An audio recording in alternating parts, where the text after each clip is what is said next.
Meus irmãos, como eu disse no início da nossa Eucaristia, dando início a esta trezena em honra de Santo António, para o louvor e glória de Nosso Senhor Jesus Cristo, como habitualmente os grandes pregadores costumam colocar nas mãos de Santo António e para o louvor de Jesus Cristo, que eu assim há pouco o fiz também ali embaixo, no lugar onde Santo António nasceu. Dizia então, celebramos ou iniciamos esta trezena. Mas não podemos deixar de recordar também este homem, grande homem, que foi São Justino, mártir. Um mártir que viveu no primeiro século depois de Cristo e que cresceu nutrindo-se da filosofia, um homem do pensamento, um homem que busca a partir também da razão encontrar Deus. E por isso é nesta sede, nesta busca de encontrar o infinito, que ele se sente seduzido pelo conhecimento de Deus, pela Sagrada Escritura, pela teologia do seu tempo, do início do nosso cristianismo. Dizia São Justino que só pode falar de Deus quem o conhece. E aqui podemos também dizer que o nosso Santo António falava de Deus como ninguém, porque ele conheceu Deus também como muito poucos foram capazes de o conhecer. Pela palavra escrita, pela oração e meditação, pela forma como do franciscanismo e dos conversantes recebe a mensagem da cruz e a transmite e vive aos outros, como aliás iremos escutar ao longo desta trezena, tendo por cada dia um tema diferente na reflexão de Santo António. Amanhã, por exemplo, a palavra de Deus em Santo António, segunda-feira, a cruz em Santo António. São os dois temas que já estão preparados e rezados para poder trazer aqui à partilha. Voltando a Justino, é um homem que se converte com 20 anos, ou melhor, com 30 anos, pelo ano 130. Em Éfeso recebe o batismo. Escreve duas antologias, escreve dois documentos lindíssimos, um deles que nós estudamos, que é um diálogo com Tristão, em que ele vai imaginar-se a conversar com um homem mais velho, com um ancião, os tais que só podem falar de Deus porque o conhecem. E é neste diálogo que ele estabelece que ele vai aprofundar as grandes riquezas daquilo que é o grande mistério de um Deus que vem ao nosso encontro. E torna-se ele mesmo, então, um grande pregador, um adulto grande pregador de Jesus Cristo. Por causa disso, é levado para Roma e aí é martirizado, por ser cristão, pura e simplesmente por ser cristão. Pelo ano 165, depois de um dos seus antigos colegas de filosofia ir fazer queixas dele ao imperador Marco Aurélio, dizendo que ele anda a dizer coisas contra o imperador e contra o reino, ou contra o império, e por isso ele vai ser martirizado. Os seus restos mortais repousam na igreja dos nossos irmãos capuchinhos em Roma. É interessante recordar que São Justino, mártir, teve tanta importância na Igreja nascente, nas primeiras comunidades cristãs, que o nosso Concílio Vaticano II, há 50 anos, em dois dos seus documentos mais importantes, na Lumen Gentium e na Gaudium et Spes, fazem referência a este grande homem, para dizer que, para ele, o cristianismo é a manifestação histórica e pessoal do Logos, da palavra encarnada, na sua totalidade. É a revelação e manifestação de Jesus Cristo, Deus feito homem, na sua totalidade. Não anda muito longe do nosso querido Santo António. Por isso afirmou antes de morrer, tudo o que de bom foi dito por qualquer um, desde os profetas aos escritores mais antigos, por qualquer um, pertence a nós cristãos, porque tudo vem desencadear o grande mistério de Cristo no meio de nós, de Deus que se faz Cristo no meio de nós. E por isso as leituras falam-nos deste escândalo da cruz, em primeiro lugar, a primeira leitura da Carta aos Coríntios. Conhecemos todos este texto. A linguagem da cruz torna-se linguagem de escândalo para muitos. Hoje recordemos-nos quanto gozavam com Jesus no Calvário pregado na cruz. Para alguns era motivo de chacota, para outros escândalo, mas para nós, diz São Paulo, é a presença do poder salvífico de Deus. Para o cristão, a cruz é o poder da presença salvífica de Deus. E por isso nós somos chamados, e Santo António recorda tantas e tantas vezes, quer falando da cruz, mas depois da manhã recordarei isso, quer falando desta luz do mundo e sal da terra, que o Evangelho hoje nos recorda. Santo António não quis ficar aqui, nem quis ficar em Coimbra, quis partir para longe, quis ser luz no mundo e para o mundo, quis ser sal da terra para fecundar cada vez mais o coração do homem e com sal dar-lhe outro sabor para acolher a palavra de Jesus Cristo. Muitas vezes me perguntam se Santo António é apenas o santo casamenteiro, o santo milagreiro, o santo popularucho que nós desenhamos e pintamos, ora a fazer pinotes, ora de mãos postas, ora com o menino Jesus na cabeça, ora com o menino Jesus ao lado. Pois Santo António é também isso, porque sendo um santo do mundo inteiro, presta-se a que o coração da humanidade, onde quer que se encontre, pois acolha o nosso Santo António como o seu coração o dita. Mas é muito mais do que isso.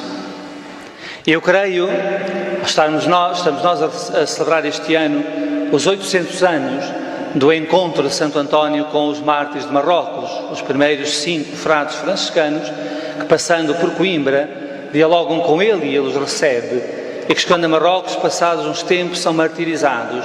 E é o nosso Santo António, ainda Fernando de Bulhões, que vai pedir que os seus corpos venham para Portugal e ainda hoje estão depositados na Basílica do Mosteiro de Santa Cruz, em Coimbra, porque, de facto, Santo António ficou extremamente admirado com a simplicidade e a força da evangelização destes 5 frades menores. Eram 6, um ficou doente e voltou para a Itália, os outros 5 avançaram. Dizia-vos eu, e começar por aqui, que celebramos este ano, 2019, este encontro de Dom Fernando de Bulhões com os 5 primeiros frades que São Francisco de Assis enviou para terras de missão, para terras de muçulmanos, para prepararmos o grande dia, o grande momento, para o ano que vem, em 2020, em que celebramos os 800 anos há quem lhe chame conversão, eu acho que não é conversão, da opção de vida diferente que Santo António tem, ao querer deixar os cônos regrandes de Santo Agostinho e querer vestir o burel de São Francisco, fazendo-se assim frade franciscano, mudando o nome de Fernando de Bulhões e Taveira para António. Pois, irmãos, é neste contexto que iniciamos com alegria esta nossa trezena. Há 824 anos, Santo António nasce aqui. E daqui chega a todo o mundo.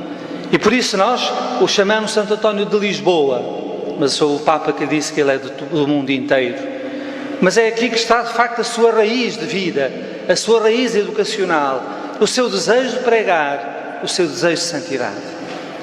Aqui, nascido e batizado na Sé Patriarcal, onde podemos ainda encontrar a pia batismal lindíssima, é batizado com o nome de Fernando de Bulhões.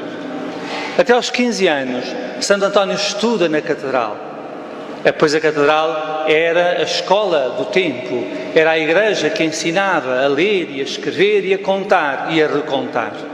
Pois é de facto sob os auspícios de Santa Maria Maior que ele vai aprender as coisas de Deus, que ele vai ser educado para depois as levar ao resto do mundo.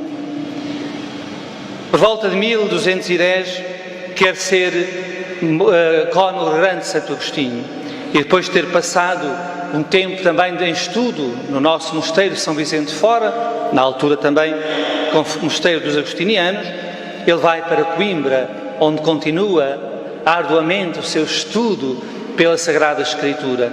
Já aqui Santo António tinha uma grande paixão pela Sagrada Escritura. Um ano depois, em 1220, quando ele recebe estes mártires em Coimbra, ele vai decidir, é de facto isto que eu quero. Reconhecendo nas palavras de São Francisco, que também tinha dito, é isto que eu quero, viver o Evangelho sem glossa, também Fernando Bulhões pede aos frades menores franciscanos que o acolham na ordem franciscana.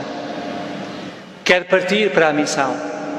Tal como São Francisco quis partir, António quer seguir-lhe também os passos. E uma tempestade vai fazer com que o barco onde ele ia se desvie para a zona de Itália, para a Sicília, e por isso ele vai ficar acolhido no ermitério dos Irmãos Menores em Messina. Vai encontrar-se em 1221 com o nosso São Francisco, no capítulo geral das Esteiras, reunido em Assis. Terá sido, queremos acreditar, esse o momento mais alto do encontro do nosso Pai São Francisco com aquele Frei Fernando de Lisboa, Frei António de Lisboa, desculpem, que está ali simplesmente, como nos dizem algumas legendas, a cultivar a terra. E quando São Francisco pergunta quem é este irmão, com um porte tão fino, que está a cuidar da terra, e lhe dizem, é Frei António, vindo de Lisboa. Logo São Francisco quer conversar com ele, quer saber daquilo que já ouve dizer, da sua sabedoria, da sua eloquência, do seu amor para com a Sagrada Escritura. Isso vai fazer com que o próprio São Francisco, que não queria que os frades estudassem porque o estudo podia afastar o amor a Jesus Cristo e a oração e devoção, vai fazer com que o próprio São Francisco, nos finais de 1223, início de 1224, peça a António de Lisboa que seja ele o mestre de escola da teologia dos frades menores em Bolonha. Pois se os frades puderam efetivamente estudar teologia, Sagrada Escritura, formar-se para o encontro dos irmãos letrados, deve-se isso ao nosso Santo António. É ele que convence São Francisco, dizendo em palavras simples, Frei Francisco, para nós hoje é fácil os irmãos de serem cultos, mas vão crescer muito mais. E quando forem chamados a pregar diante de bispos, cardeais, doutores, nas grandes catedrais, como é que eles vão falar com palavras que aquela gente entende? E isto move a mente e o coração de São Francisco. Ninguém como Santo António para tocar o coração do nosso Francisco e mudar aquilo que para ele era uma regra de vida, que os seus frades não matassem o Espírito Santo, oração e devoção a partir dos seus estudos. Mas Santo António vai muito mais longe. Santo António chega a ser, logo após a morte de São Francisco, em 1226, a ser nomeado guardião de um convento. Depois, a seguir, é nomeado provincial de uma província em Itália. E depois é também a ele que vai representar, com uma comissão, ao Papa, aqueles que vão estudar os textos de São Francisco, nomeadamente a regra e o testamento. Vão analisar. Santo António teve esta graça de pegar nestes dois textos do nosso São Francisco e a mandado do Papa e na Sé Apostólica, ser ele a organizar e orientar este pensamento de São Francisco para aplicar na vida dos irmãos, para que o Papa pudesse aprovar e os irmãos pudessem assim ter uma regra própria. A fama de Santo António como grande pregador corre o mundo. Santo António sabia a Sagrada Escritura de cor, mas isso não lhe bastava, como iremos ver amanhã. Não lhe bastava. Para ele não lhe bastava saber a Sagrada Escritura de cor. Ele procurava aprofundar, ir à raiz de cada palavra para entender o que era o seu significado. E pregava com muito amor, com muita eloquência, esta palavra de Deus. Isto vai levar a que em 1228, logo 2 anos após a morte de São Francisco, ele vai pregar, Santo António, vai pregar em Roma, perante o Papa e os cardeais e grande número de povo.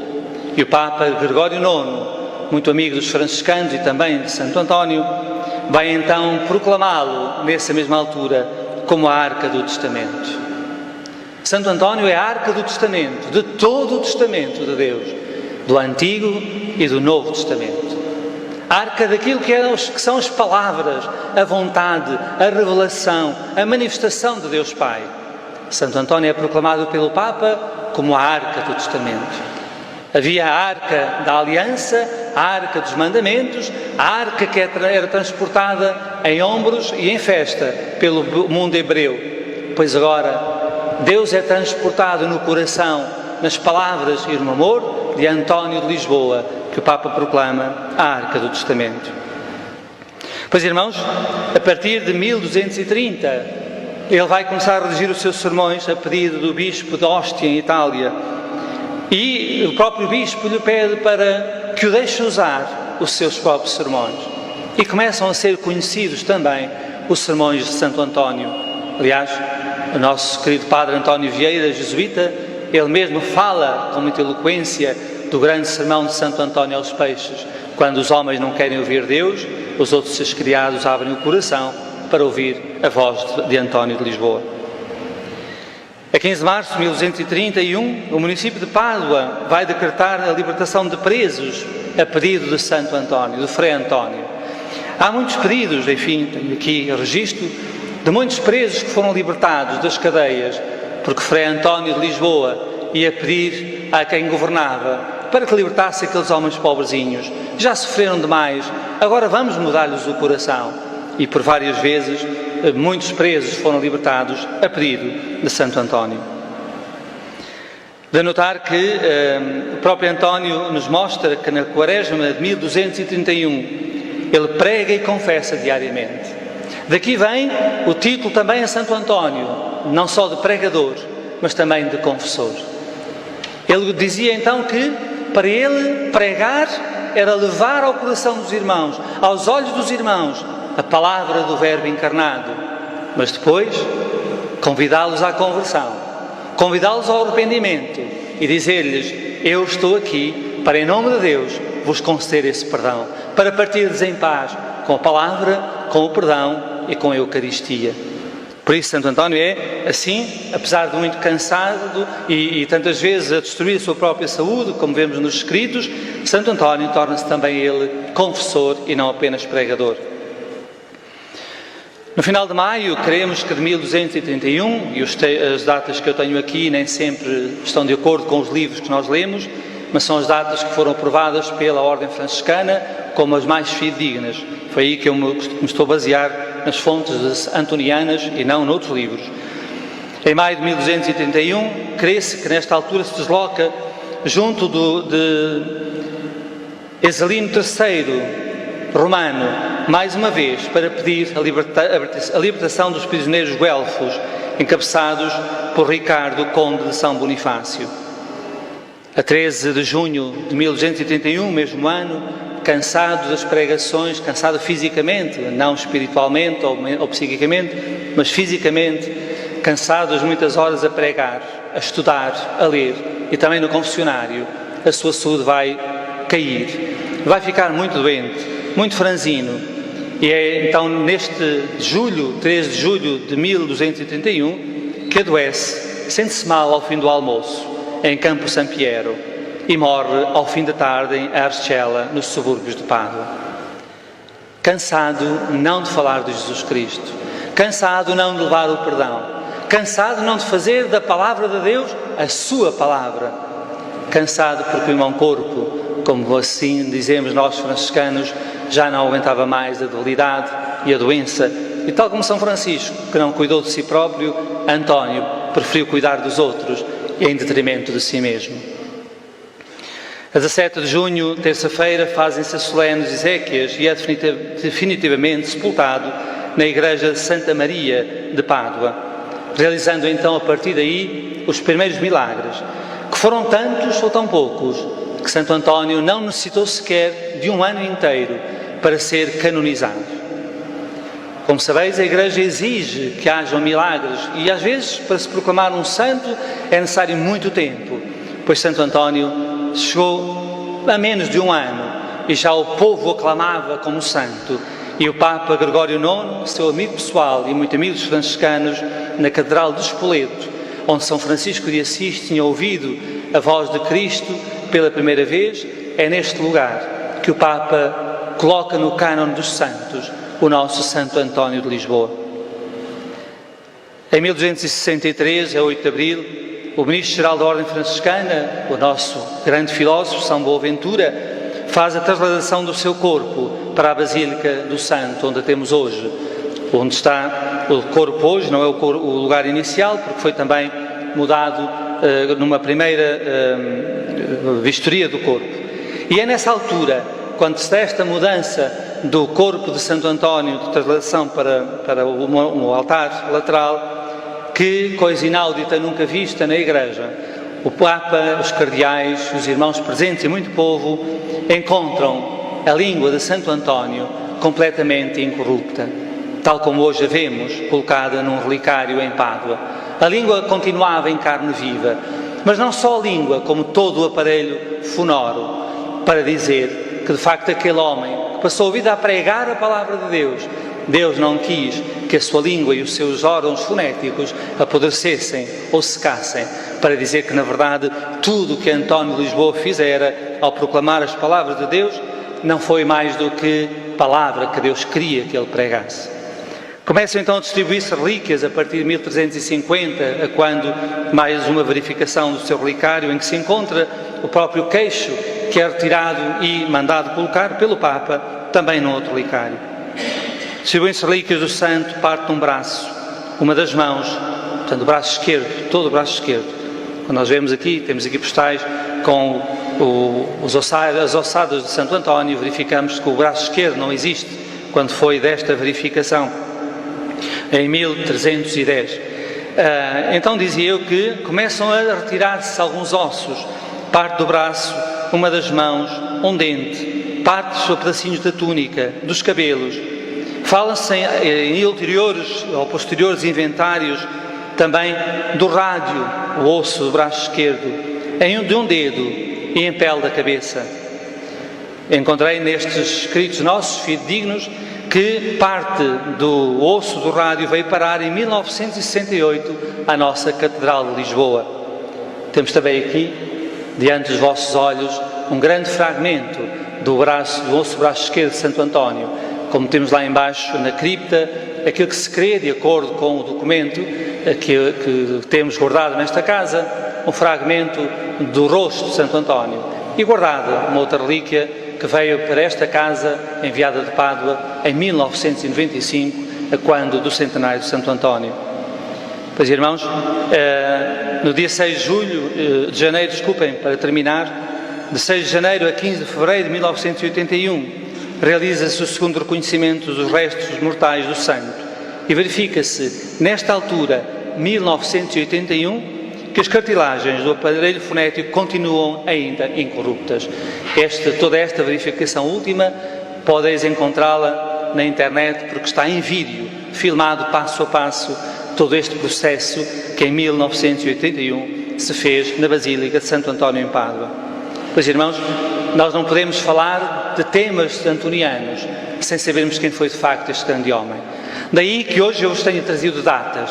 As datas nem sempre são algo agradável de ouvir.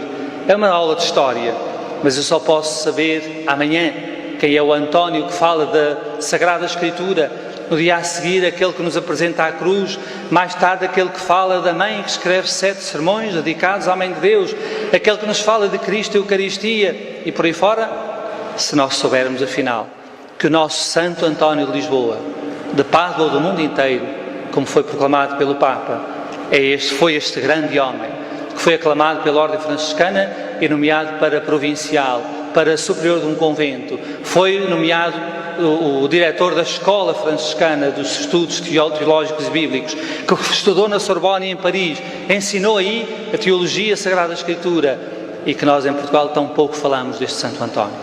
Daí eu ter começado hoje este nosso dia da trezena de Santo António por dizer que ele é de facto o nosso santo casamenteiro, se assim quisermos. Ele é de facto o nosso santo popularucho, porque nós franciscanos prestamos a isso pela humildade, pela simplicidade e pela alegria, mas não esqueçamos que ele é o grande doutor da Igreja. Temos aqui no quadro à minha direita e à vossa esquerda uma cópia da bula da proclamação de Santo António como doutor da Igreja, doutor mariano. Por isso vamos pedir a Santo António que nos ajude a viver bem este tempo, para pedirmos também ao Senhor que entre no nosso coração para entender a mensagem de António. Seja louvado nosso Senhor Jesus Cristo. Santo António de Lisboa,